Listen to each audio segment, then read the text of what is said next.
Chanakya international academy உங்களுக்குள் இருக்கும் தலைவரை வெளிக்கொண்டு வரும் பியூர் பாலிடிக்ஸ் பயிற்சி பட்டறை. நேரடி மற்றும் இணைய வழி. கான்டாக்ட் 7338242242.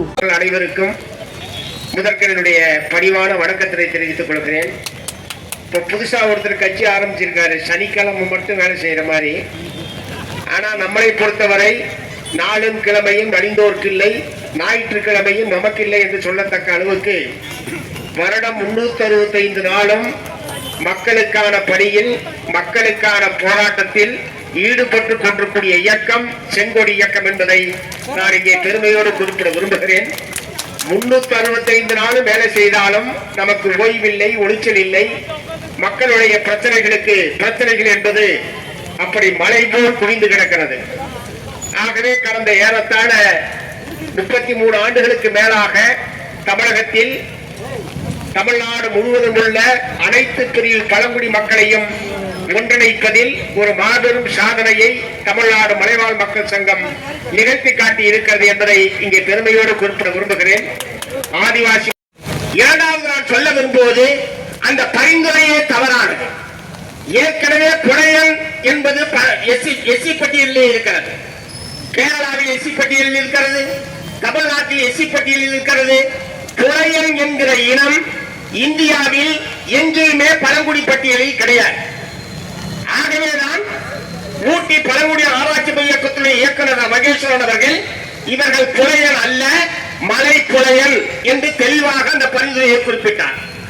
ஆனால் இப்போது தமிழ்நாடு அரசின் சார்பில் அனுப்பப்பட்டுள்ள அந்த பரிந்துரையில் எஸ்சி பட்டியலில் உள்ள புலையன் இனத்தை எஸ்சி பட்டியலில் சேர்க்க வேண்டும் என்று ஒரு தவறான பரிந்துரையை தமிழ்நாடு அரசாங்கத்தின் சார்பில் அனுப்பப்பட்டிருக்கிறது என்பதை மாண்புமிகு முதலமைச்சர் அவருடைய கவனத்துக்கு நான் கொண்டு வர விரும்புகிறேன்.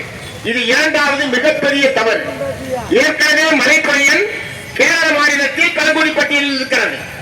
இந்த மக்கள் வசிப்பதெல்லாம் கேரள மாநிலத்துடைய பார்வை ஒட்டித்தான் வசிக்கிறார்கள்.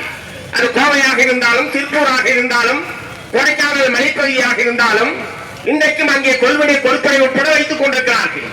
ஆகவே புலையனுக்கும் மலைப்புலையனுக்கும் இருக்கக்கூடிய வேறுபாட்டை பற்றி கவலைப்படாமல் தமிழ்நாடு அரசாங்கத்துடைய செயலாளர் தவறான ஒரு பரிந்துரையை மத்திய அரசுக்கு அனுப்பியிருக்கிறார் என்பது இரண்டாவது மிகப்பெரிய தவறு. மூன்றாவது, இந்த பரிந்துரை அனுப்பி ஏறத்தாழ ஒரு வருட காலம் ஆகிவிட்டது. இந்த ஒரு வருட காலத்தில் தமிழ்நாடு அரசின் சார்பில் எந்த விதமான நினைவூட்டல் கடிதம் கூட மத்திய அரசாங்கத்துக்கு அனுப்பப்படவில்லை. ஒருவேளை நினைவூட்டல் கடிதம் அனுப்புவது என்று அரசாங்கம் முடிவெடுத்திருந்தால் நான் சொன்ன இந்த தவறுகள் எல்லாம் அதிகாரிகளால் கண்டறியப்பட்டிருக்கும். ஆகவே இது ஆதிவாசி மக்கள் பிரச்சனை தானே என்கிற அலட்சியத்தனை விளைவாகத்தான் தவறான முகவரிக்கு அனுப்பப்பட்டிருப்பதும் தவறான பரிந்துரை அனுப்பியிருப்பதும். ஆகவே நீங்கள் பரிந்துரை செய்தும் எந்த விதமான பிரயோஜனமும் இல்லை என்பதை தமிழ்நாடு அரசிற்கும் பழங்குடி நலத்துறை செயலாளருடைய கவனத்திற்கு நான் கொண்டு வர விரும்புகிறேன். இந்த தவறு உடனடியாக சரி செய்யப்பட வேண்டும். முறையாக இந்திய பரிவாளர் துறைக்கு அனுப்புவதும் மலைப்புலையன் என்கிற இனத்தைத்தான் நாங்கள் பழங்குடி பட்டியலில் சேர்க்க சொல்லுகிறோமே தவிர புலையன் இனத்தை பழங்குடி பட்டியலில் சேர்க்க சொல்லி தமிழ்நாடு மலைவாழ் மக்கள் சங்கம் கோரவில்லை.